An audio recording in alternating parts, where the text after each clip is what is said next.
It's acting up with the Twitter. Hold on. It's acting up with my account. I don't know why.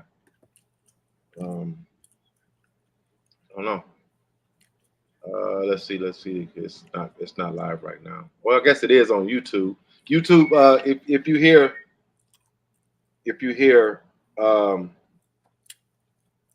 just bear with me. I'm gonna try to. I'm gonna keep trying to go live over on Twitter.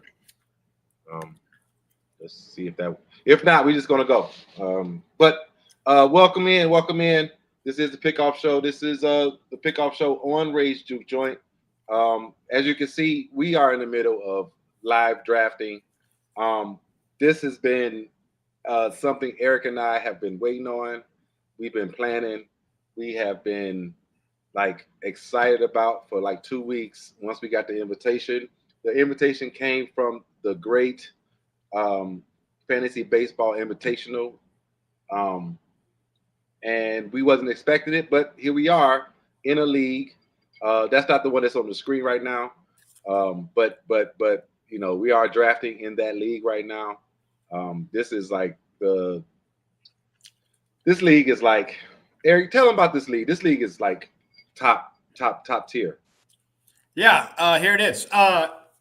So it's invite only. It's a lot of your personalities that you'll see putting out content. It's basically for bragging rights.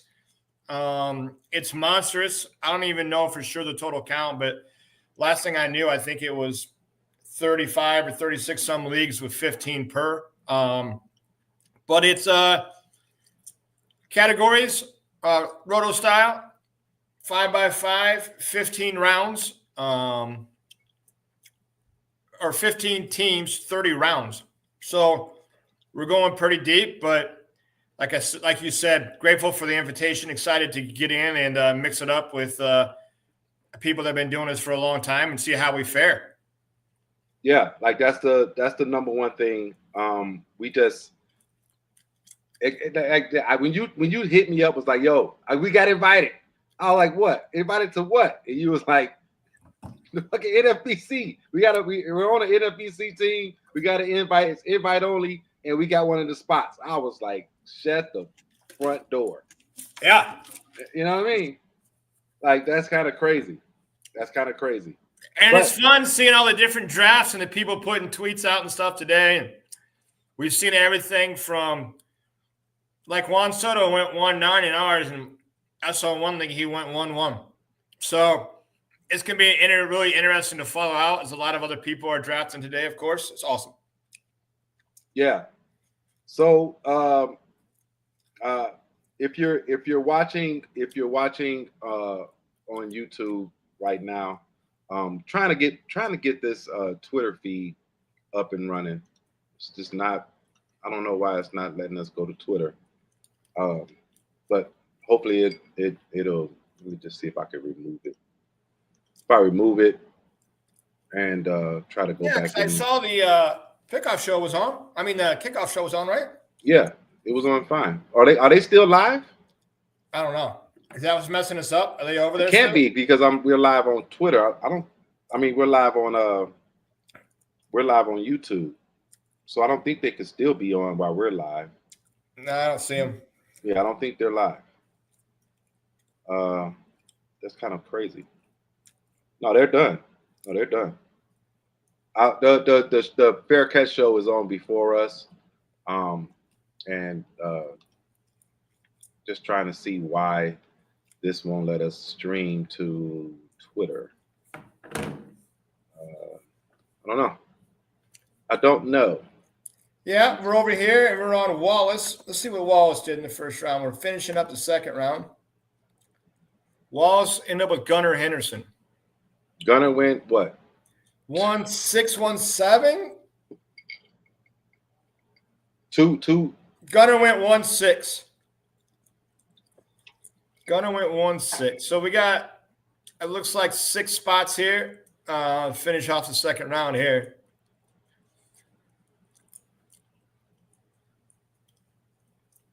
Yeah. Well, I ain't worried about it. Maybe it'll let us go live on YouTube. I mean, not on YouTube, but on Twitter. in a minute. I don't know. It usually don't give us no issues, but shout out to StreamYard for their platform that we use. Anyway, yeah. So right now we're in the middle of two drafts. Right, we're in the middle of two drafts. We have the great fantasy baseball invitational happening right now, but also our home league. We're also in the middle of our 2025 FYPD draft, which is first year player draft, meaning they got drafted in the major leagues 2024, and now they're eligible to go on rosters right now in the minors as draft picks. And it's already started, as you can see. Eric didn't have any first round pick. He traded his first round pick. Let me just say this, he is the 2-time champ, so I guess he didn't really need no help.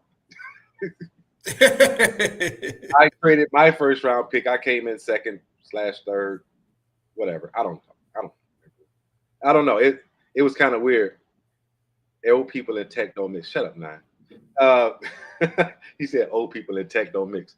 But as you can see, the draft started and we went. Number one was Roki Saki. I guess everybody is picking him one. Me personally, I would not have picked him one. I'm not picking a pitcher 1/1. I'm just not. And then he's coming over. There's going to be some. Who knows what he's going to be. I'd rather just take a bat in the first round. Eric, what's your philosophy with that? Yeah, I mean, depending on kind of what your team needs. One thing I think that's important if people are newer to this, which you can tell by some of these picks, a couple of these people might be, but how soon are they coming up? How far do you want to push them down? What does like your current MLB roster look like for positioning, for layering and stuff that we're kind of talking about? And, you're looking to try to hit a home run.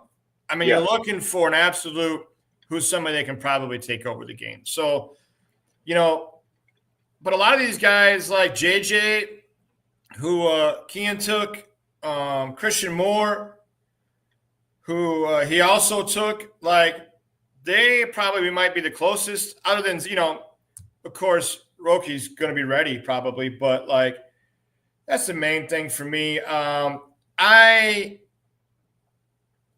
I go back and forth. Like, I love doing the prospect stuff, but I'm definitely not a hugger. Like, I know the probability of prospects actually working out and understanding. So I also believe in my ability to put them back. So I had traded away to make my second championship run, which turned out to be successful last year, my first and second round here. But I think the main thing to look for is what position maybe, if you're going for help, is it a position you right away, or are you looking for kind of like the guy you took? You wanted Connor Griffin from the beginning, and you didn't think he would make it that far. But like, the kid looks real, but he's young. He's probably 3-4 years away, but that fits your team very well because your major league roster is pretty full. And the last thing you want is somebody knocking, in 6 months on the deal. So, yeah, that's why like for me, Danikin, as you can see, had the number one. I'm not even pulling that shit up, Nine. I know you're on here, and I know Joey Votto is going to be involved, but he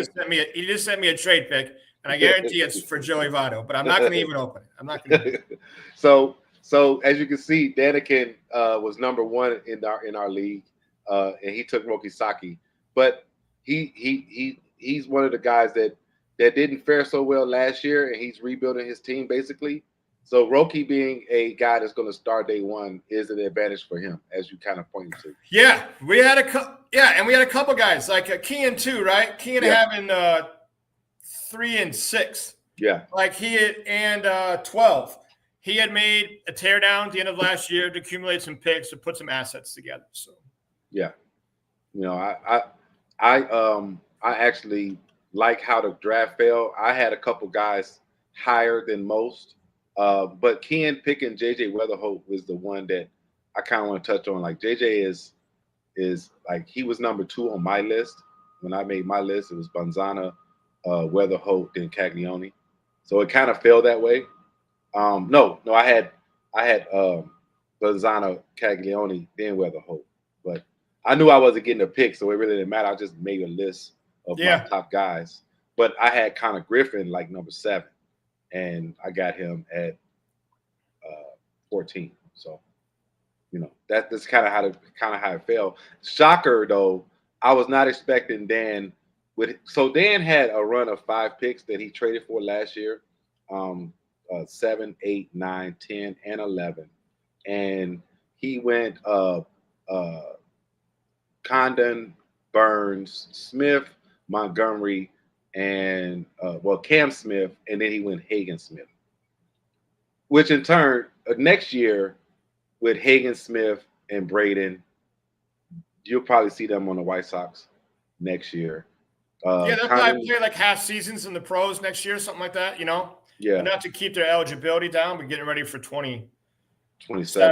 Yeah. But I mean, I don't pay much attention to order there since he had 5 in a row. Like I obviously probably would change the order around. Yeah. But I mean, you look at he got some instant capital here. So whether he wants to move it, whether he wants to hold him or what he wants to do, but I mean that was his goal and he got it. So yeah, and then you are really high on Braden. We've talked about it before, but Braden hit tool is what, 60, 70? I mean, it's high. The only thing that has me a little scared is his chase. But, like, I don't know if you've seen so far in the preseason, but he's already walked twice. And, like, to me, that was a huge benefit of the deal. But I couldn't be more excited about Braden. And it's a little bit homerish, and I get it. But when you and I last year in April, so a month from now, we were looking ahead to Fantasy 25 first-year player drafts. Yeah. And you said, hey, I got a list. Mm-hmm. And you gave me a list, and I said, hey, one guy I think you should add is Braden Montgomery. And I go, I hope the White Sox get him. And then year and change later, after the draft, they didn't take him, but then they traded for him. So considering it was April something last year that I sent you the tweet about Braden Montgomery, and then to have him end up on my team too, like I'm high on him, no doubt. All right, so I just tried to run it on either Julius's page or the Bad Guys page or any other Twitter. I just hit Twitter pages. It's not letting us go live on Twitter right now, so I don't know. It's just not letting us do it. So, oh well. I guess Twitter is just like, nah, you're not doing live today after you already just did a live. The other thing, Dan, smart there with Braden and Hagen is, I mean, for the most part, our home league is made up of White Sox fans. Except for Dan. And Doofus. I mean, Duke. Doofus? Doofus? Hey, Doofus. Doofus is funny. I'm not going to lie. That's funny. Doofus is funny. Hey, hey, Doofus. Oh, Doofus is funny. Hey, I'm not gonna lie. I gotta. Oh shit. Hey, Duke. Oh, so I gotta put. He's up right now. I wonder if he's gonna be scared enough to make his pick while we're live on this show or not, or if he's gonna drag it out. But let's get a little update on the other room. What's going on? Any more picks? Yeah, let's go. Let's go. Let's go over there. I'm sorry. No. That took me out. You're spot. Nothing's changed. You're funny. We're on Wallace over here still. We had the 12th pick. You can kind of tell our team here. 12th pick, we got Corbin Carroll. We followed him, I think, at 19th overall. And we went with Zach Wheeler. So our as we were strategizing yesterday, we ran 5 mock drafts just to kind of strategize. Yeah. And every time we ran it a little different each time. So we went hitter, then we went pitcher, then we went hitter, pitcher. We went power without any kind of guys that touch other categories. Just for instance, Brent Rooker and Jordan back to back. Yeah, 12. Right. So 12 and 16, right? Yeah. Was it 16? Would that be right? No, that's not. It would be 16. It would be right here. Like we went 12, they went 13, 14. So the guy in 15, 16, we thought was pretty interesting. We Yeah, thought, so it's 12 and 19 is what it is. yeah, we thought he might go one of the outfielders like Julio and Screwball, but he did not. Yeah, he went. Screwball and Jordan went right after, right in front of us. And you can he kind went of see how it's Churio. played out since. Yeah, he went Churio. So that I'm got us. hoping Wallace and some of these boys here in the third round get on so we can get a little closer to home. But yeah, but our train of thought was the Corbin Carroll. We didn't think he was going to fall to us, but because Corbin had that little injury scare, Eric hit me last night. Was like, I think he's going to fall because of the injury scare. yeah, you know, he's day to day. Came out today. Corbin said he's fine. There's nothing. People don't realize there's like a month until the first game. Like Right. People are freaking out over the injuries, but like Right. if you're gonna get injured, this is kind of the time. You got a full month. Like, yeah. So getting Carroll, who, if you haven't noticed, he's my guy. I've had Corbin in fantasy all last year, this year, so on and so forth. But I watch a lot of his games. So he changed his stance in the offseason of 2024. And he was struggling with the changes during the season. Post All-Star break, or right before All-Star break, he started to figure it out. And then he went on that power surge. He hit like 19 home runs in 50 games. yeah, he tore it up. I think it's important too. So we talk about all the time how players' values change when league rules change. What are your settings? What is your deal? What are your things? Like, so it makes a big difference. John Anderson, by the way, if you don't follow him, he's a statistician or data guy, and he put out like values of auctions based off different types of leagues. And like, I thought the content was fantastic.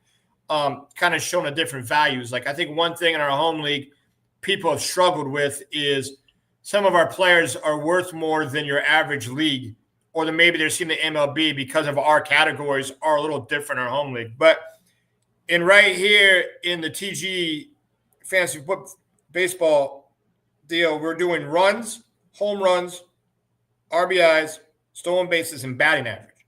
Yeah, it's a 5 times 5. No extra base hit, none of that. So it's 5 by 5, but it's batting average, stolen bases, RBIs, home runs, and runs. So, as we get into this next round, I think it's always important for a draft strategy, and maybe this is giving too much away, and you can yell at me sometimes, but I don't think our home league's ever paying attention anyway. So it's very important that whatever you decide to do in the first and second round, I'm a firm believer in too many people try to cover the categories that they missed, and I hate that strategy. I would much rather reinforce the strategy that I made before. Like if you took a power-only guy, like say you end up with Jordan, you come back with another power guy. Like, if you got like a stat stuffer like Carroll, you're trying to come back with another stat stuffer like Carroll. He might not be 35 homers, 100 RBIs, but you come back and support him in the same categories. You strengthen your strengths. You don't try to chase your weaknesses. And to be honest with you, as a guy that is bought and sold and ran, 15 different companies now, that also works for business and also works for everything else. Like, always try to strengthen your strengths. Don't chase your weaknesses. So, like, when it comes up to us here, and hopefully we can get a little run and maybe do some live on the air, we'll be looking for something to complement Wheeler and something to complement Corbin when it comes back to our turn. Duke made a pick. Not Duke. Ian made a pick. And let me pull that up for me. I want to kind of talk about this guy. We're going to go back over to the scumbag. He picked De La, how do you pronounce his name? De Jesus Gonzalez.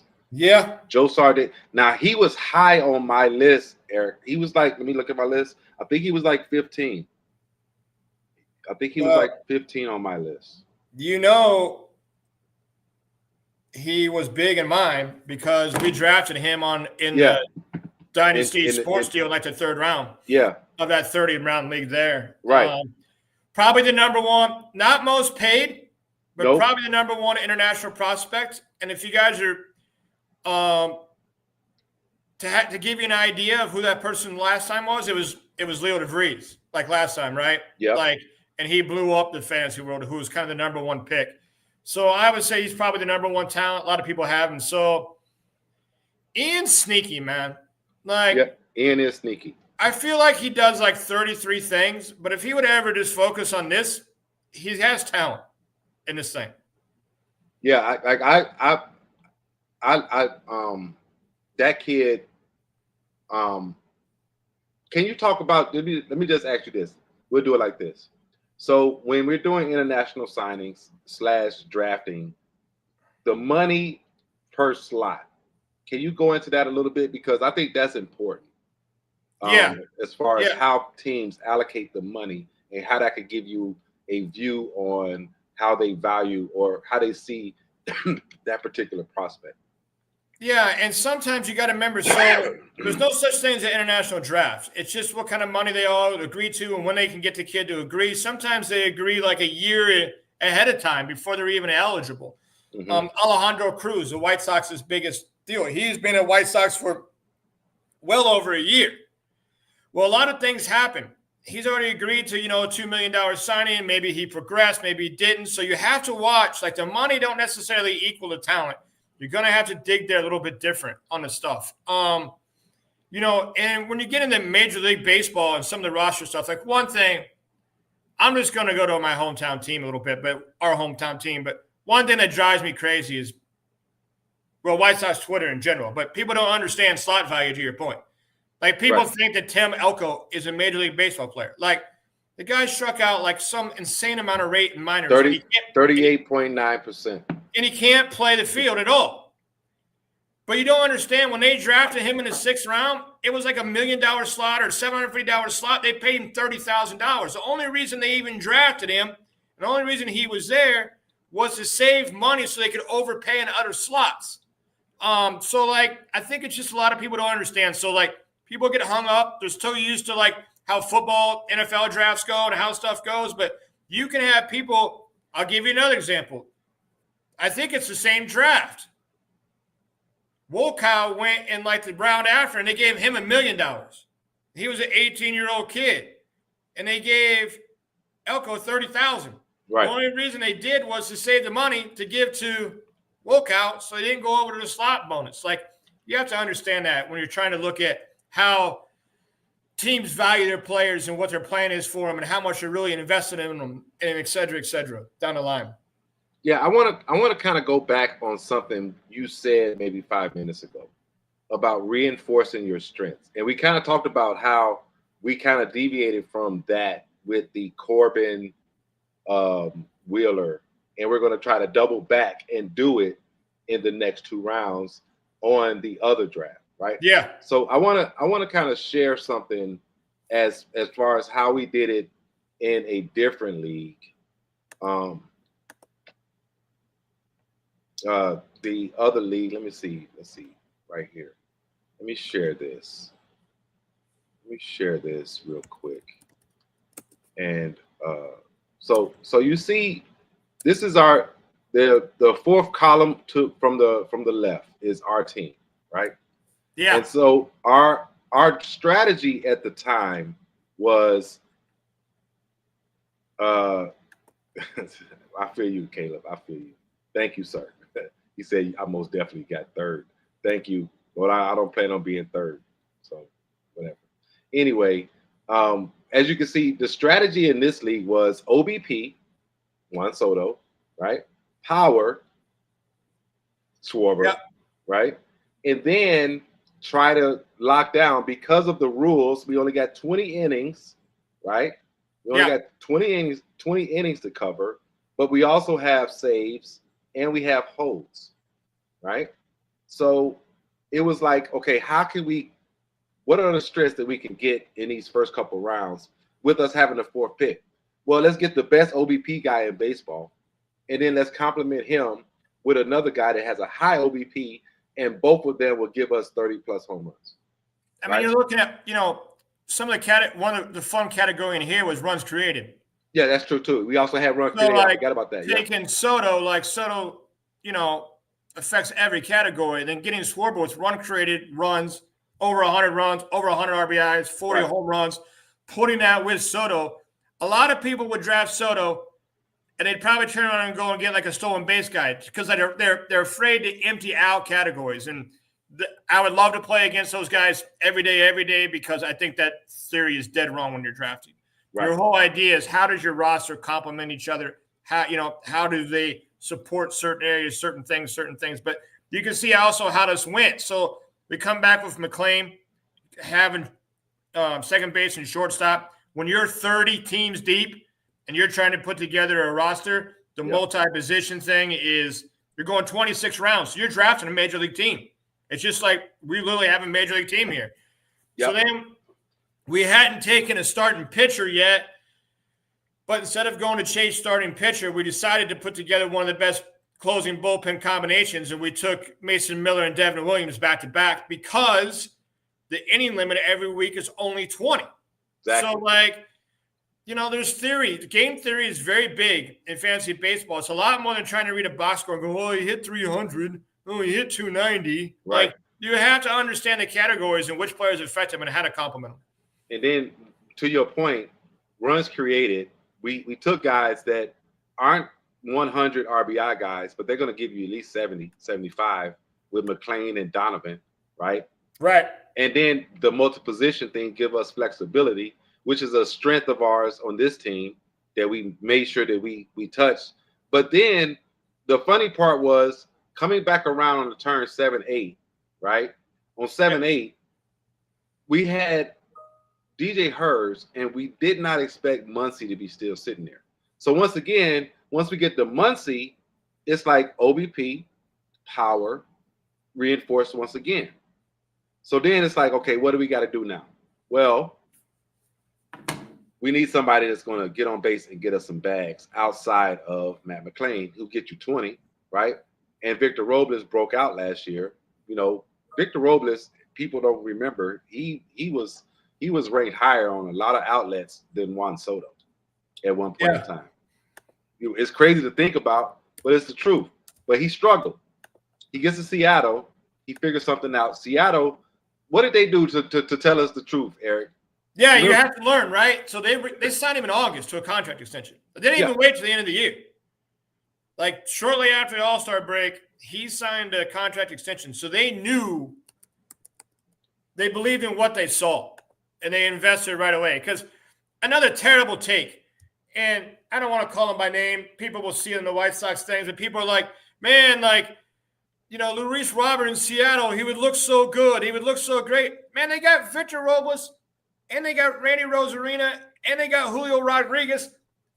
Where are they putting them?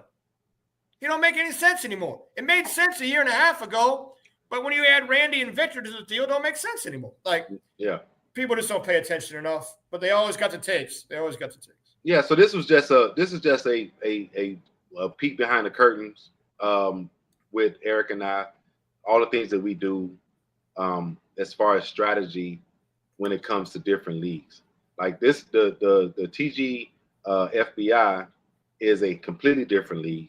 The 5x5, and just you are specifically hitting these specific categories. It changed the way we drafted as opposed to the scout the stat line draft with the 30 teams, 900 players deep, right? Right. We had to do a different strategy. And then on top of that, Eric is in another league that we're going to be talking about that's even a different kind of monster because he's dealing with salary cap. Yeah, that's fun. And then he messed around and had a crazy keeper list.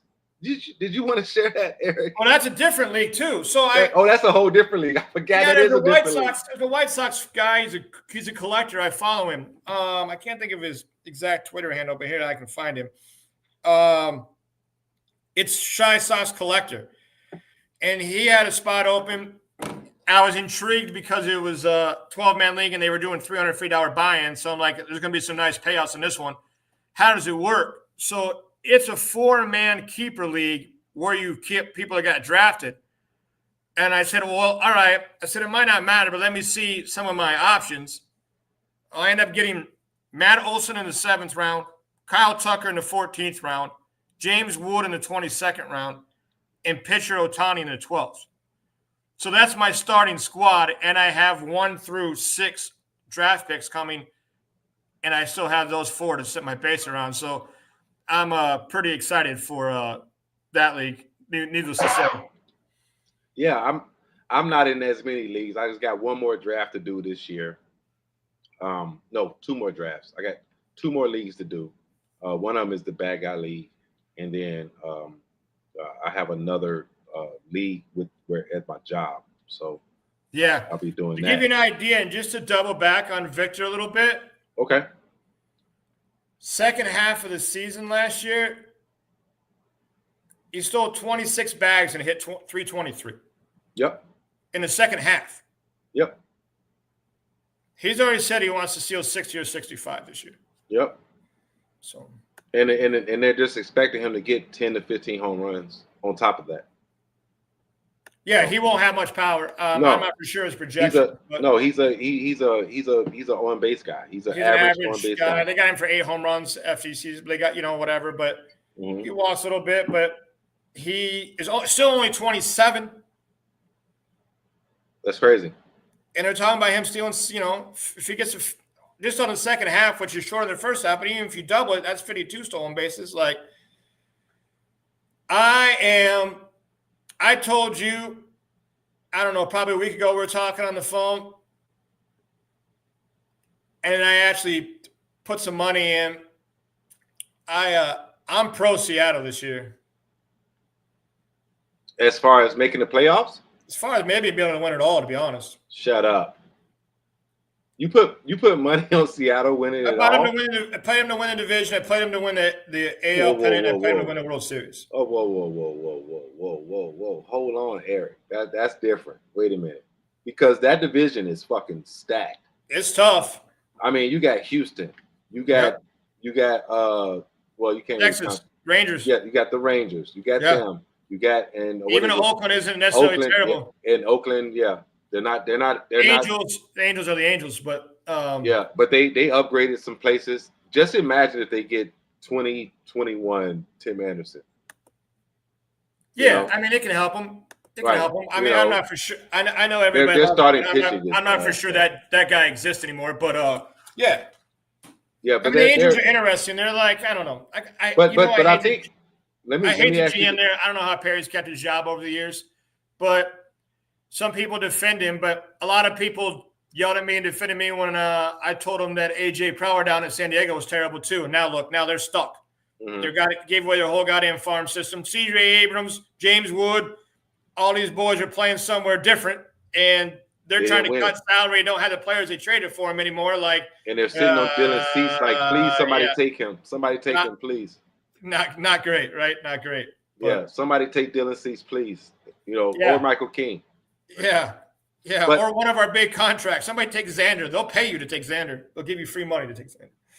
Yeah. So let me go back to the Seattle thing. Are you looking at just the starting rotation, or I like that? I like the bullpen with Snyder and Brash. I saw that Munoz added the kick change. Yeah. I think everything that could have went wrong for Seattle went wrong last year. I just feel like Julio kind of had a super slow start, didn't play very well. JP Randy had one of his worst seasons that Randy's ever had. JP had his worst season. Addition. The old twin that they signed back. Luke Raley? No, it's Caleb. No. Yeah, he's a Ray. The second base, third baseman guy. Polanco. Yeah, Polanco. That was always at one point. Yeah. He was terrible. The shortstop. Crawford was hurt half the year. But playoff baseball is so different from regular season baseball in that if you got a few elite categories, you can affect and change games. And with that starting pitching and that possible speed, You're looking at Julio might steal 30 or 40. You're looking at Randy's going to steal 20. You're looking at, we just talked about what we think Robles is going to do. I would put him down for possibly 50 plus. You're talking about Dylan Moore, who has played every dang position, and he's talking about him stealing 35. Kyle Raleigh's probably the biggest power catching home run person they have. They have some prospects coming up that are interesting. They're going to have the pieces to move. I like them in a short set against anybody. If I can throw Kirby, I can throw Gilbert, Castillo, Miller, Woo. Mm-hmm. I can move a couple. They got another kid in the hopper. You talking about Hancock, or are you talking about? Because Hancock looked good the other day too. Yeah, it might be Hancock. What I'm thinking about. Ryan Sloan, I really liked, so they just drafted. But you're talking about a short series. If I can throw, what would be their top three? It would probably go Gilbert. No, it's Gilbert, Castillo, Kirby. Well, I mean, they still consider Castillo, but in actuality, what it really is Miller. I mean, Gilbert, Kirby, Miller. Yeah, I think those three would throw. Then you got to remember, so in the playoffs, they can move back Castillo and Woo into the pen to get him to Brash and get him to Munoz and get him back there, back in. I don't know. I hate betting the favorites. I was trying to think of somebody I thought was going to bounce back and have a good year. I ended up on Seattle. Yeah, Caleb says Gilbert, Curry, Louis, Castillo, Miller, Woo. I mean, but you know, it doesn't matter. They're all probably going to want to throw Castillo on the road. If I was a manager, I would throw Castillo on the road because he's tested. Yeah. You know, or whatever. So get the young kids maybe at home. But if they go on the road, Castillo's the kind of guy that I feel like he could handle that, live off of that, going on the road and trying to make a big start. But I don't know. I'm pro Seattle. So I bet 4 things. I bet over their win total. I bet them to win the division, bet them to win the pennant, and bet them to win the World Series. So Speaking of betting, I did a futures bet on a few players. I bet the over on James Woods home runs, which was 19.5. Okay. I bet the over on Aaron Getty's strikeouts, which was 165. I want to say 160. Okay. It might be 164 and a half. Yeah, something like that. I bet the over on that. I bet the win total for the Athletics. I think it was set at like 59 and a half, maybe 6. The line changed that day, and I don't think I wrote it down or took a picture of it or anything like that. But I bet the over on the A's. What else did I do? This is a big one. I had Jackson Joe winning Rookie of the Year. Yeah. Probably didn't get the best price there. Who's your favorite there? Probably Dominguez. Jason Dominguez. He's number 1. Probably the favorite. And I don't like it. I don't think he's going to do it. I don't think if he can't catch a fly ball in left field, he's pretty much Dunsky's out there. He's going to be a DH. That whole team over there is a little. I don't get it. I don't get the Cashman love. I don't get the Aaron Boone love. Like, they should have a spot where your best player, and arguably, top 5, 10 player in the league, and Aaron Judge. Yeah, he should be allowed to play left field and DH 2 or 3 times a week, and they just keep adding more DHs to the roster, forcing him to go out in center field. As he's getting older, he's already been having some foot problems. I hate that strategy. Hate it. What was another one that I bet? But we were supposed to touch on a little bit of betting. That's why I'm bringing it up. Yeah, I think we should have a show. We could put up some odds, another one, some plus minuses stuff. I was just definitely the school ball. Remember we talked about it. The school ball 20% chance of the 14-1. Yeah, whatever, winning back to back. I mean, of course he's got a shot, but I mean, you got to stay healthy. You got to have the right thing. They hate giving awards to the same people back to back. Unfortunately, baseball writers still vote on this, which I'll never truly understand. But instead of just letting the statistics do it for them. But someday maybe we'll get all that stuff corrected. But yeah, I mean, that's the fun of it is and I kind of like Caleb was sharing in our deal, some of the future parlays he put together of like, I think he picked 5 or 6 pitchers to go over 200 Ks and put them all in a parlay. That looked kind of fun, or whatever. So there'll be lots more gambling stuff I'll be doing to get closer. But before any more signs or anything moved, I wanted to get on Seattle over there on the side. So, right. Can somebody that's watching that can reach out to Duke and tell him to pick so we can kind of have some picks during the draft live? Yeah, it says that he's in there, but I got what the hell, Duke? Just draft, dude. Like, dang, you ain't doing nothing. It's his first pick of the day. He should already know. He didn't even get to pick above this. And he was talking about everybody in the first round, whatever. You didn't even have a pick. Like, come on, dude. Somebody tell Duke. Shoot. Caleb said he would want to be on that show, the gambling show. Yeah, we can do it. We can do it over under shows. Yeah. Be fun. Like I love Circus Sports. That's kind of the site I always use for modifications for odds. One of the best in the business, take the biggest amount of money, etc. So if you've never had a chance to do the Circle Pool in Vegas, I highly recommend it. It's awesome. Not too many places you can go where they got, I think the last time we went, we had $1,300 bar tab and food tab. So we got bottles of vodka, some food and some stuff. And they got people walking around and you can place bets while you're sitting in the pool. And like you're watching them on the biggest TV screens you've ever seen while you're hanging out in the pool. It's pretty sweet. Yeah. Come on, Duke. Give us some action here. Yeah, I just sent him a DM / text / get in the group chat. Whatever. Everybody's telling him to pick. Like, come on. Pick. Yeah, Wallace is in the room on the other thing, it looks like. So maybe we'll get a pick over here finally. Let's see where we at over there. Nobody's picked since the last one, right? Which was William Contreras win. Another interesting thing about this league that we didn't talk about. Two catcher league. If anybody's like, why is Willie Contreras going in the second round or going at 2-9? This is a 2-catcher league. And if you think about it, 15 teams, 2-catcher league, pretty much every catcher is going to get taken. And you might as well get one. You might as well get the best one now. But Wallace has got a little green light now, so maybe we got a pick coming out of him. Or maybe we can get Duke to help us out. Why do you have Freddie Freeman selected? He's just next. See how he's next on his. Oh, okay.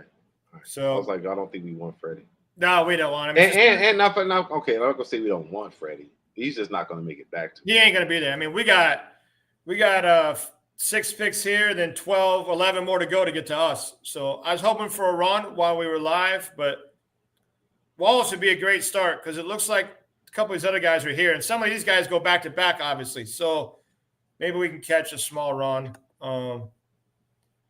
Duke's just nervous. He's nervous being on air. He's going to pick somebody that don't qualify. Probably plays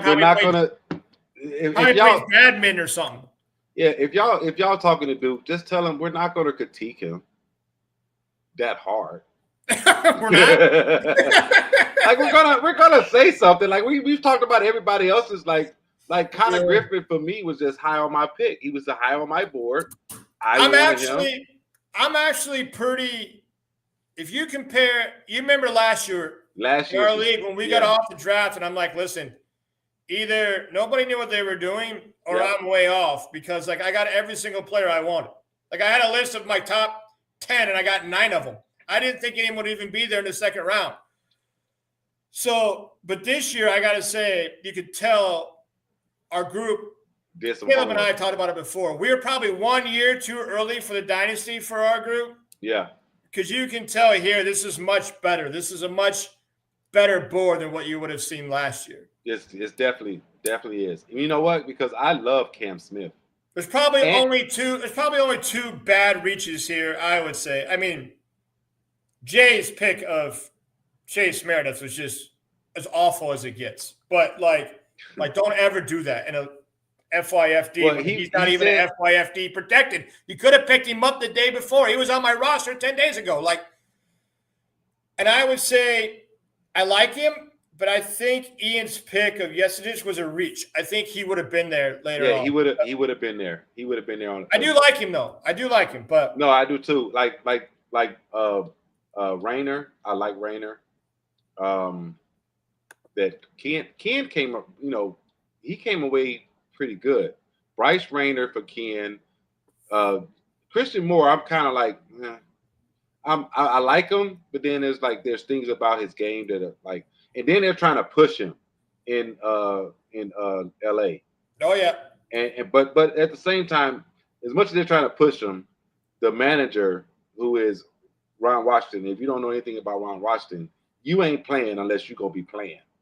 You feel what I'm saying? Like he ain't playing you just because somebody said, "Hey, we want to push." Well, one thing that'd be really interesting is Christian Moore's got a ton of power. I'm not a huge fan just because I have my style and he don't fit my style. But if you're talking about a guy that might hit 30 or 35 home runs out of the second base hole, that's a huge, huge bonus. Not too many people are hitting 30 or 35 home runs out of absolutely not.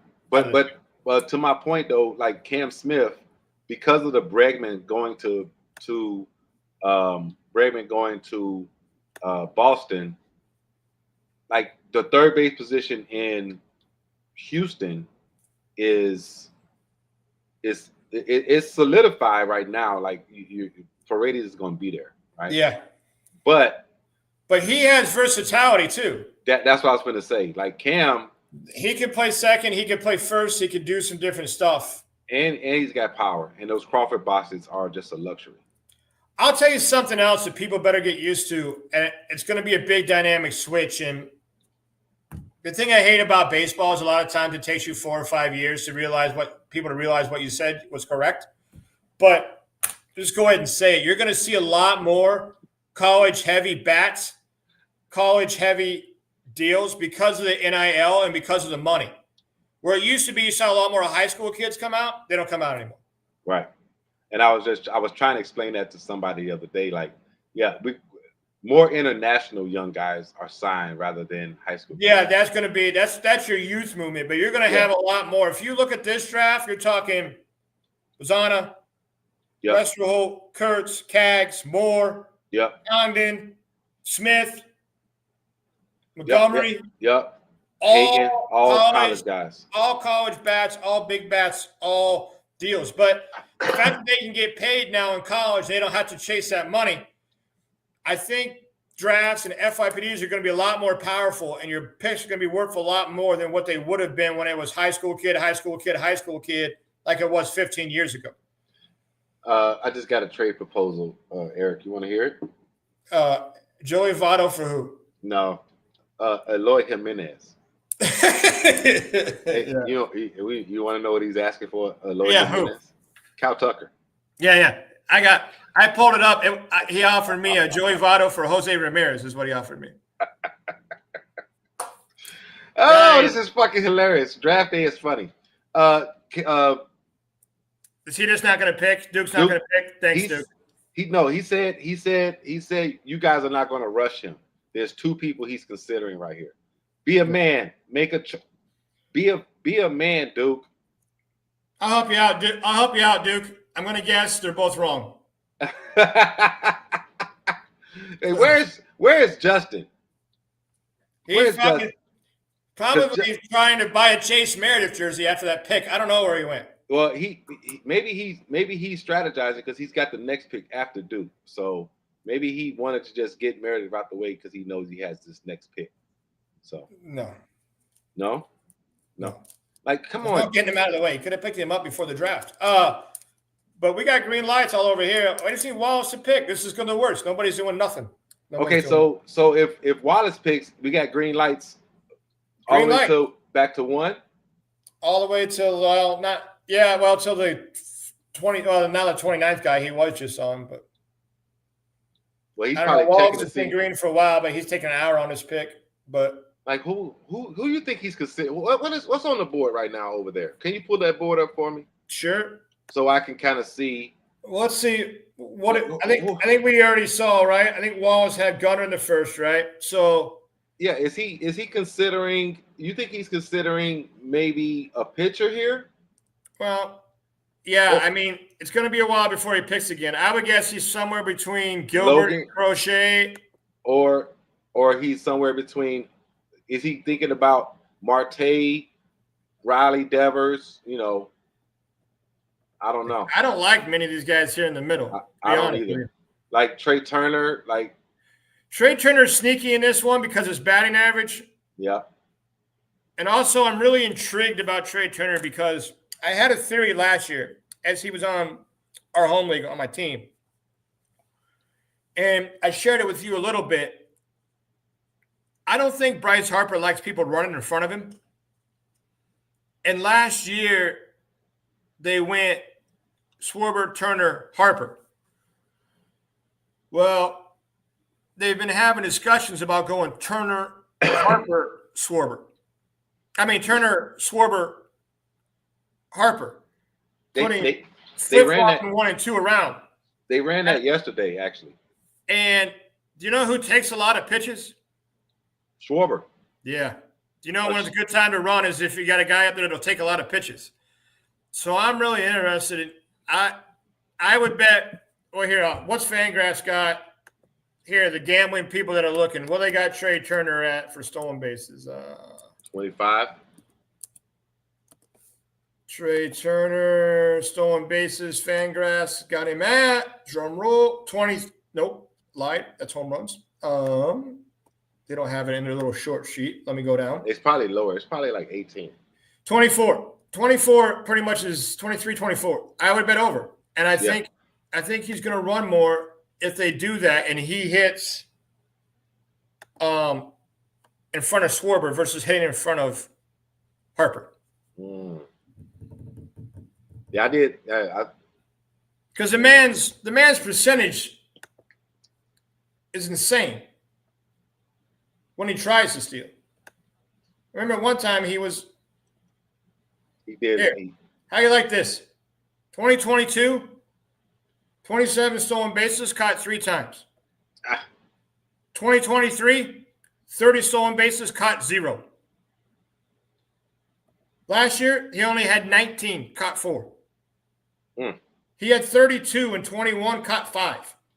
He had 35, caught 5. Like, he's a great base stealer. But last time he only had 19 stolen bases, caught 4. He attempted 23 times. Down from 30, 30, 37. So, I mean, we'll see if I'm right. My theory was Harper didn't like people running in front of him. But we'll see if we're right. Yeah, I don't know what Wallace is thinking right here. I would say if it's me and you, so he's already got Gunnar Henderson. So what's Gunnar Henderson bring to the table? Home runs, stolen bases, batting average. RBIs, probably 15, 16 stolen bases, not a ton of speed. Yeah. I would guess if it was me, he's probably looking for somebody with some stolen base ability just because I think people make that mistake all the time. So I would rule out Freeman, maybe Turner. To me, if he doesn't go Gilbert, I would be shocked knowing how long he's got until he picks again. Right. I think that's the obvious pick. If not, you're probably looking at I wouldn't think he would like a guy like some of these guys that had 0 stolen bases, which were kind of in that power category. Stolen bases, Seabury Abrams at 31 is the next best one, but I don't think he wants to make that reach. That's a reach. I say it's Trey Turner, but you already had a shortstop, so you can throw him out, right? I mean, we do have a middle infielder, but he ain't going to want to go shortstop. I don't know. He could go one of the weak positions, which would be Freddie, Marte, or Riley. Right. That goes to another thing you want to think about is get the top guy at a position. Since Vladdy's gone, Freddie's the next best first baseman for a 1-year deal. This is not dynasty. Freddie and Bryce are gone. Yeah. Weak position. Yeah. But like they're already talking about Freddie not playing a ton or setting some days after. Yeah. Playing day games after night games and stuff. So yeah, I hope Duke heard that. Because he loves Freddie. He got Freddie.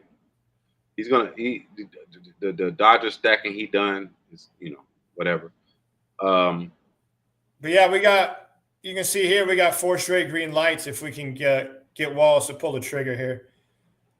I mean, what does somebody believe in Acuna? Acuna's already, they already got him down here for 16 stolen bases. He's kind of already come out and said he's not going to run, but it's also different for somebody to say they're not going to run.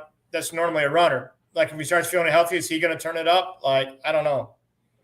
Or if they need one. Acuna was a 1-1 in every single draft last year.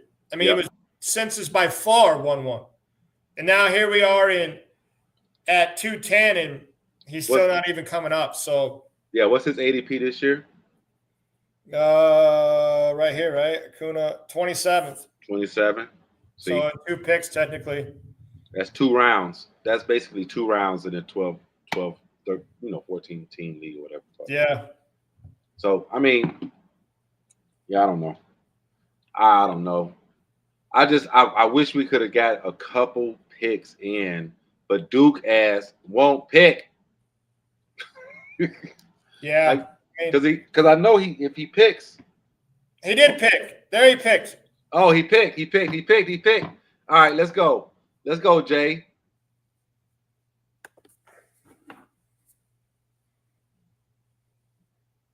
Caleb said he don't have the prospect draft from last year. Oh, you don't have the sheet no more? No. Who did he pick? Let me see. He picked Harrington.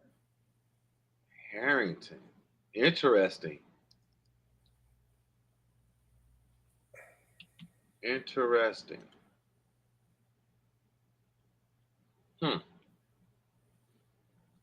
Wonder what he's thinking there.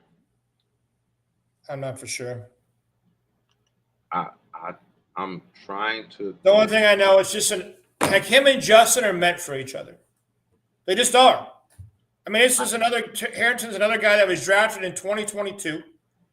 Duke could have picked him at any time he would have wanted to. Could have picked him off the waiver wire. Could have waited. He could have done anything. He has 1 pick in the draft. 1 pick. And he picked a guy that he could have picked up with the waiver wire. Like, yeah, I don't know. I don't get it. He made a pick for a guy that was on waivers.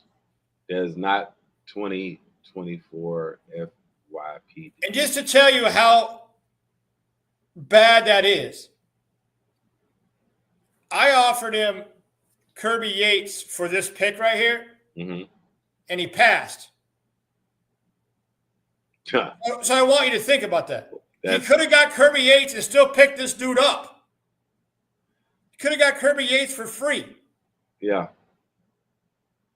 And you get what I'm saying, right? This guy was on the waiver wire. Absolutely, I understand. But no, he passed down. He passed a guy that he could have had for free. Yep. The kid is 23. No, he's good. I mean, I know who he is. Yeah, I know who he is. Like, he has a chance to be the back end. Yeah, but you don't waste an FYFD pick on a non-eligible FYFD person. Like, there are players that are protected on the FYFD that you should be drafting. If you wanted this kid, you should have picked him up off the wire. He's been available since last year. I don't know. Let's see if hold on. Let me make sure I tell.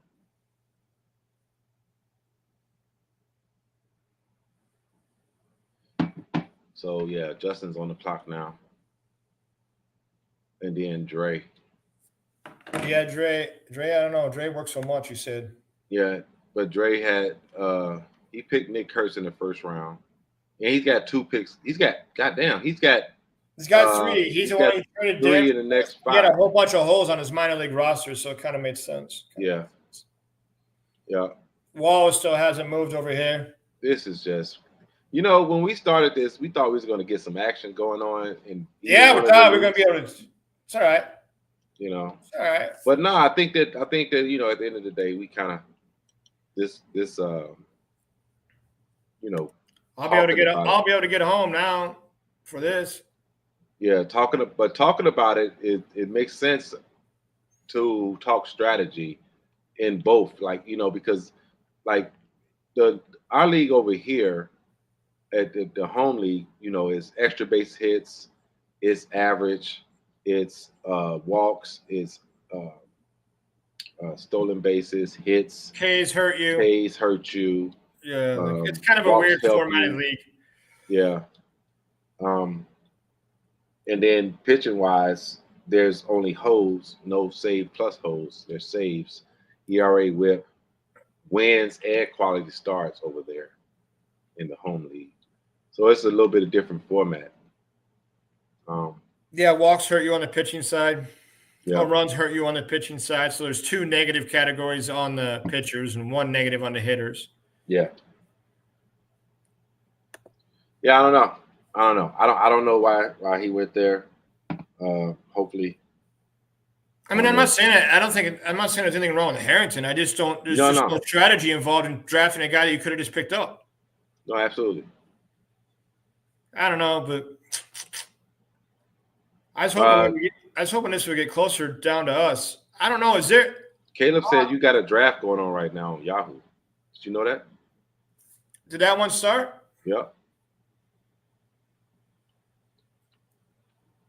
He said, "No, I'm not in that draft. I'm not in that draft." Caleb, Eric is, and it looks like he didn't know y'all was drafting. No, is he? I think it's the one you're supposed to be on. I know we were talking about it, but I didn't think we were started. They moved it over to Discord today. We had the 9th pick. This is the one I was going to ask you to draft for me. This is a stocks league on Yahoo. I think it's the one he's talking about. Ask him if that's the one he's talking about. He said it's offline. Is it Docs League? Is that the one he's talking about? Caleb, is it Docs League?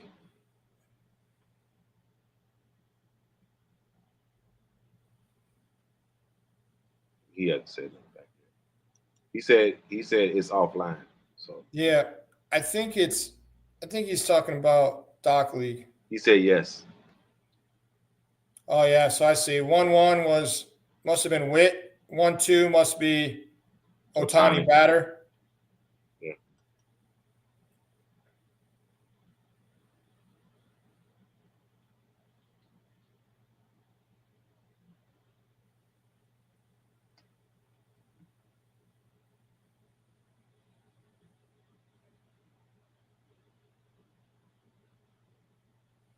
But we're 9. I think Caleb got like 6 or something in that one.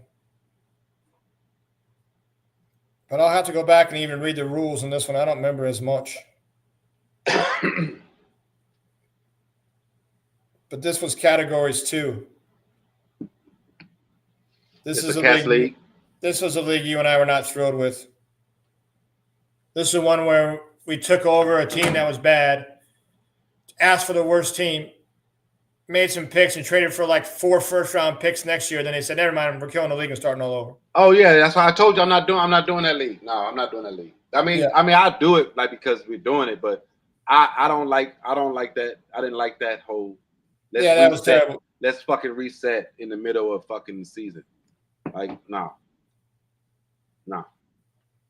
And we made the moves to be better. Yeah, we kind of sacrificed. I mean, we were up there. Caleb said 5. We were up there, and like we weren't even in a bad spot. We were top 3 or 4. We could have battled it out for money, but we started trading away, knowing we couldn't win long term to stack our team for the following year. We had 4 first-round picks and 2 second-round picks or something, and they said, "Never mind, we're starting over scratch."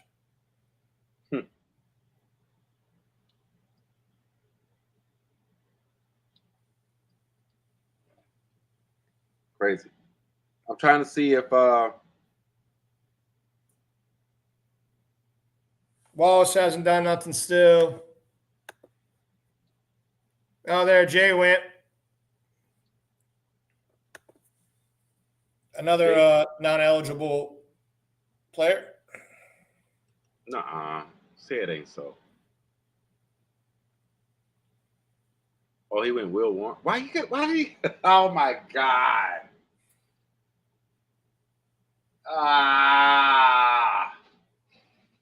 He could have put Will Warren on his team this morning.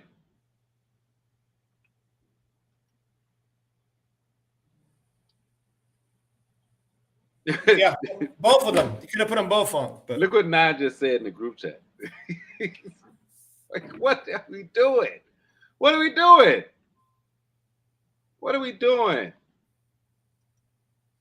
What are we doing?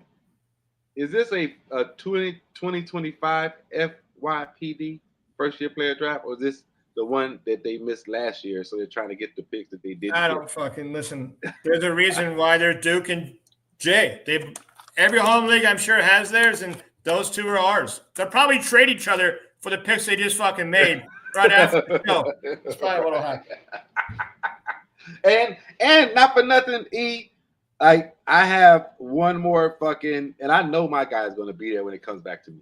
Like I have no doubt that my pick, my number one guy on my board, will be there. He'll be there. You're telling me who it was. He'll be there. I'm drafting last, and I might get the guy that I was going to trade up in the 2-6 spot that he didn't take a free player for. We'll see. We'll see. Like no, not for nothing. Let me just for the people who know the guys that are eligible right now for this draft. I'm just going to say some names, right? Okay, so guys that haven't been drafted yet. Okay, James Tibbs still there. Carson Bench still there, or did Bench go? No, Bench didn't go. No. Nope. Slade Caldwell still there. Ryan Walschmidt, and if you don't know anything, go look him up. Seaver fucking King is still there. Yeah. These are guys that are on my list. Yeah. No, Cam Smith got drafted, Caleb. He went. Dan picked him. Blake Burke is still there. Those are just some names that are on my list. Like, and that's not even the guy I really, really, truly want. That's not my number one guy. I haven't said his name. Yeah, but, and I'm just not going to help him, so I'm not going to give him. There's a ton more.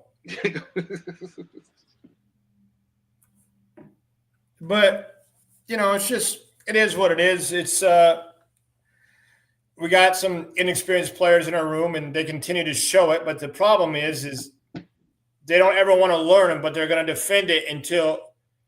There's a great quote. You ever seen the movie 10 Cup? Yep. There's a great quote in the movie 10 Cup that reminds me of Jay and Duke, even Mac, really. Like, they said you would bury yourself alive just to prove that you could handle a shovel. Yeah. Like, forget learning, forget trying to be better, forget trying to understand, forget trying to grow with the process. Just do something stupid and defend it until, like, no end. Defend it forever. Just defend it and just say, like, I know. I knew what I was doing. No, you didn't.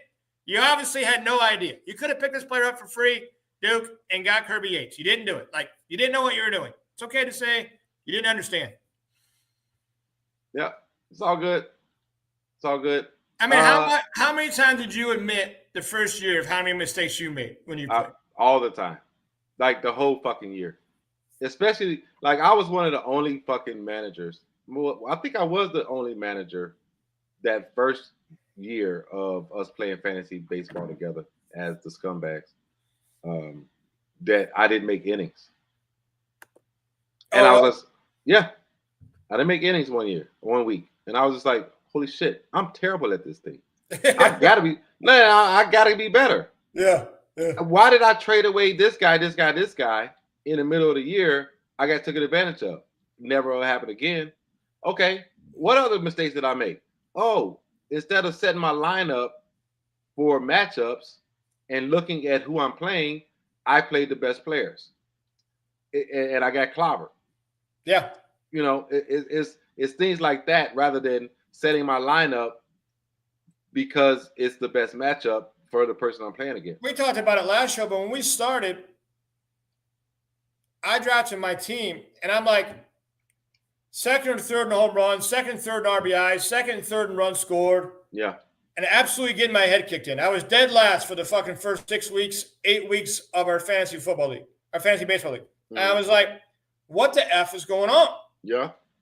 Then I'm like, oh, all right. I get this head-to-head stuff a little better. I had to completely tear it down and re-put it back up, or whatever. But, like, I thought some of the growth that I had seen in the first round just evaporated in the second round. Well, it still hasn't picked. I'm sure it's going to take Dre a while. We know how often he works, so. Yeah, I mean, I think this is a good stopping point for us. I can head on home. I'll call you with this TGFBI. I'm going to be putting our picks on at Suited Force. I already started. I don't think you saw it because you didn't retweet it, but go check it out.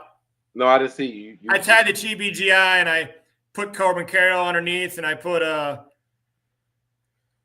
Zach Wheeler, the people that we got. So I'm going to put, if anybody wants to follow along with what Ray and I are doing, I'm going to be putting them on Twitter. Yeah, we gotta also you gotta come into space one time. You gotta come back into spaces one time, just once. That way. Are we evolving, or are we still talking about like crazy? No. It's the fact that the guys are like Eric just said. F you guys. Eric doesn't want to talk to nobody anymore. Eric is non-social, and Eric doesn't want to be held accountable for the things he said in the past. So basically, they said that Eric is soft. Yeah, I said, okay, I'll tell him, and I'm telling him on the air. So there it is. He knows. Yeah. So you come back. I'm not for sure what you could say in the past to the two-time champion, whatever you said, but like the whole what turned me off from the spaces, and I'll just be honest. For the longest time, there was growth. Yeah. And there was learning. Yeah. And we were all doing it together. Yeah. Like, it was kind of like people didn't even know what like WRC plus meant. They didn't know what ERA versus ERA plus meant. They didn't know what OPS plus meant. They didn't understand draft strategies, but there was like, we were going to different levels. Yeah, everybody was, yeah. But then what it became was a hot take central. I'm going to have one take. I'm going to stick my stick in the ground, and I'm going to defend and tear down everybody else that went around, and then it's just like boring. Like, there's nothing to learn there. Like, yeah. I'll get in. I'll get in sometime. Yeah, and I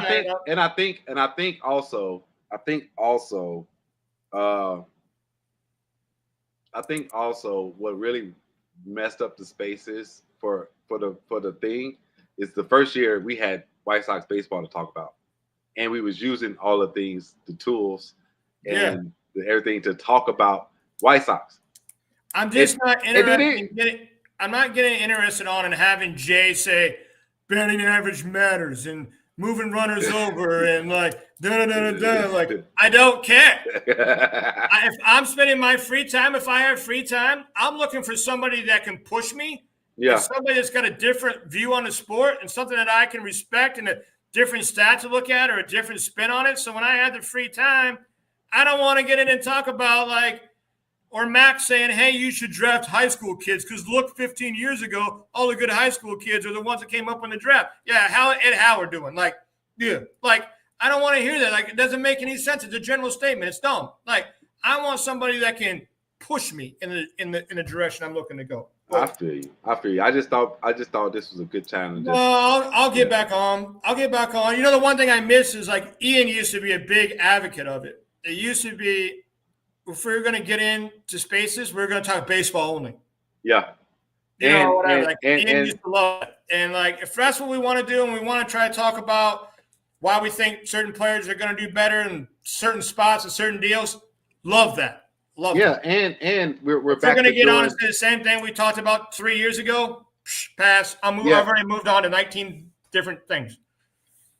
Yeah, and Caleb said all we talked about 3 years ago was ball. Asinine said he's always here to talk ball. So, it says, and then, we still do we'll do the lineup game. That's still fun. Just looking at the yearly stuff used to be fun too when we were trying to pick like a year and try to do some stuff like that. Stuff was fun. Yeah. But I just that's the thing that brought us all together. Listen, I'm not gonna lie, I miss it. And I tried to pop on a few times. I tried listening to Dan a couple times the other day, but a lot of times everybody's listening to the Bears shit, and I don't care. Yeah, I don't care about Bill. I don't care about Bill. And I got bad news for him. People know less about football than they know about baseball.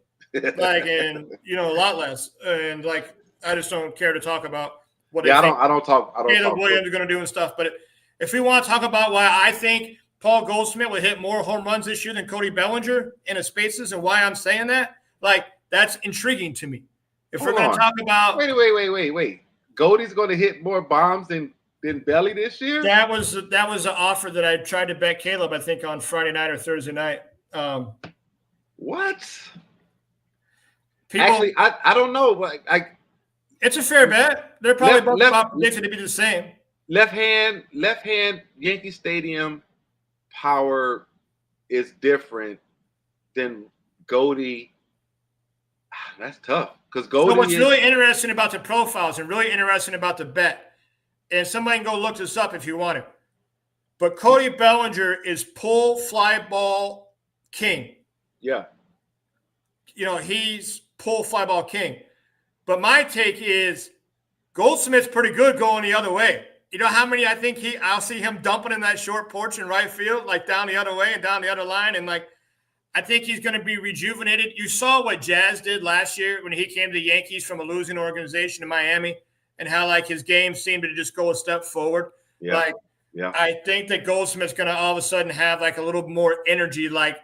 There's nothing like being a Yankee. As much as I hate the club and I hate the team, it's different being a Yankee than it is being anything else.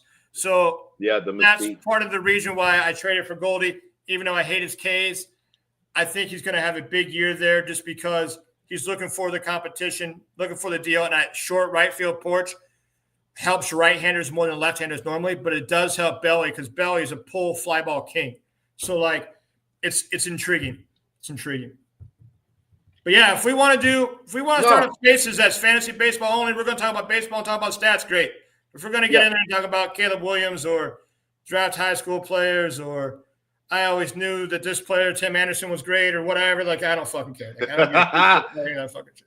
I feel you. Yeah. Hey, man, listen. All I said I would relay the message, and then I miss the creativity. I miss the brain power. I miss the thought, and it became too much of a hot take central defend him till you go on the ground fucking scenario.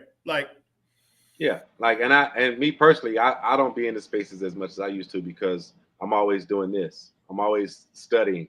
Yeah, that's wrong. Well, I'm in 3 or 4 different group chats, and a lot of them are talking about. We're talking about the same stuff we used to talk about on the spaces. We're talking about I've got a lot of people into the swing grass in the VBA now, and we're researching, looking up players. And you saw what Meredith did after we put out that tweet and that 97 bat to ball discipline that day. It took it took some walks in the leadoff hole, and that's the stuff I miss talking about. I miss trying to have people push me, people trying to grow me, people trying to do me. I don't care if you were right 2 years ago about a take you had. I could give 2 rats ass less. Congratulations, you've had 50,000 takes, and I'm glad you got 2 of them right.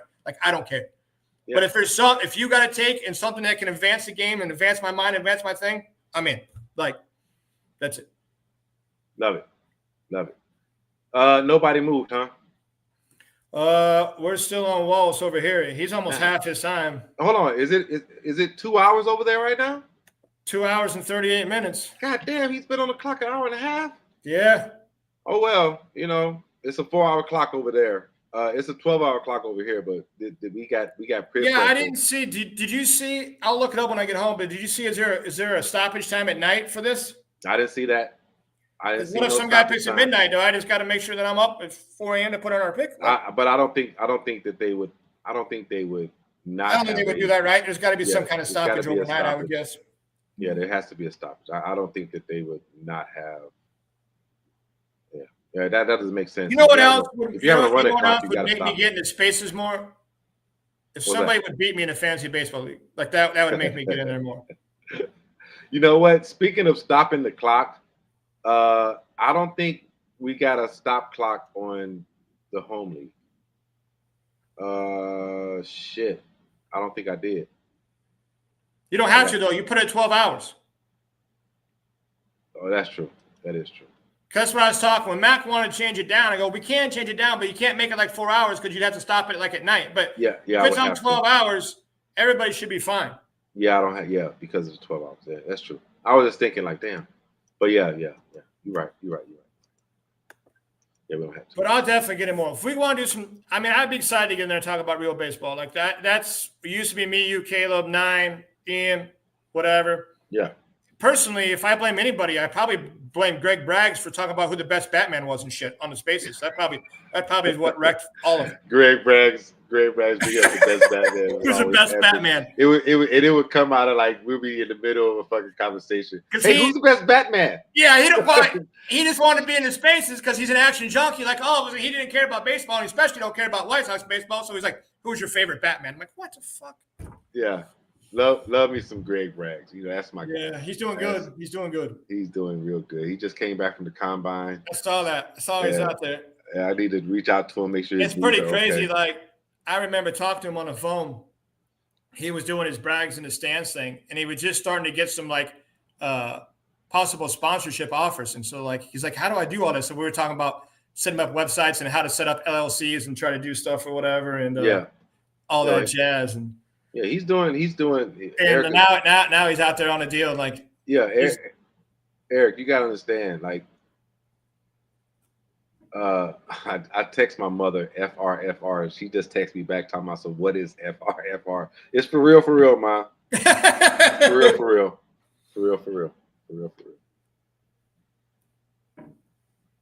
Oh my God, I forgot I'm dealing with my mother as I'm texting. Because she did something unexpected, and shout out to my mother. She's going through so much. The reason why we haven't been recording every Monday is because things changed in my life. Yeah, and I have to take care of my mother. Family first, and she only day off of the week is Monday. Yeah, so with Monday. That's when all of her appointments are, etc. So yeah, so with her dealing with her health issues, and I'm there as the only son that's here. I have to take Mondays sometime and deal with her. And not deal with her, help her, I should say, not deal with her. Help her deal. Yeah, and help her deal, you know, so on and so forth. And then I have my stepfather also who's dealing with stuff. So a lot of times, if you don't see us on Mondays, I'm doing something, or, you know, and I have to take care of my parents. So it is that, you know, it's probably might not be a bad idea too. I mean, it's always been you and I, but I'm sure we could probably get one of the boys to jump in once in a while too. If we want to. Yeah, I mean, but you know, just to keep it going on Mondays. But at the end of the day, I just want to let the viewers know, if you are watching, if you don't see us on Mondays, you know, that's probably because I had to go take care of it. Yeah, I hope everybody enjoyed it. Apologize. I thought we were going to have more action on the we thought we were. We'll review it next Monday. We're going to review the full draft. And I'll be putting it on my Twitter feed so people can follow along. If you want a little inside hint, and I doubt anybody in the TGU is watching, but we'll be looking for somebody to support Carol and support Zach Wheeler. Yeah, that's our next 2 picks. We're going to be trying to, you know, just strengthen the strengths. You know, reinforce the wall. But shout out to everybody. If you are on YouTube and you have not subscribed, please hit the subscribe button. We're trying to get up to 200, 300, 400, 500. So on and so forth. We just want to get up. You know, we finally hit the 100 mark, which was like, hey, we hit 100, yay! You know, but at the same time, you know, we want to grow this thing. So hit. And some of that's on us because we've never. It's always been about you and I, and we haven't been consistent. But we're into this now. The reason why I joined, I don't even know how many fantasy baseball leagues in, but I joined 5 or 6 of them using the Pickoff show just to try to get us some more credit and try to get us some due. Yeah, and then you know, I'm hoping we're going to get all the recognition in the world. I hope we have a good run here in this TGFBI. But so dude, let's make sure we supporting. Another announcement: the refs call will be back on Thursday. This year for Greg Bell, he had a serious schedule reffing. Down where he lives, you know, he is a ref. That is what he does as a profession. So he had that going on, but now that's kind of ended, and now he's going to be going every week on Thursdays. Be on the lookout for Dan Goodwin to come back with the what's he call the show? The Ivy? Something about the Ivy. It's some Cubs shit. I don't know. It's some Cubs shit. Something about the Ivy. Yeah, he's been beyond the Ivy or something like that. I can't remember the name of it. Forgive me, Dan, for not remembering the name of your show.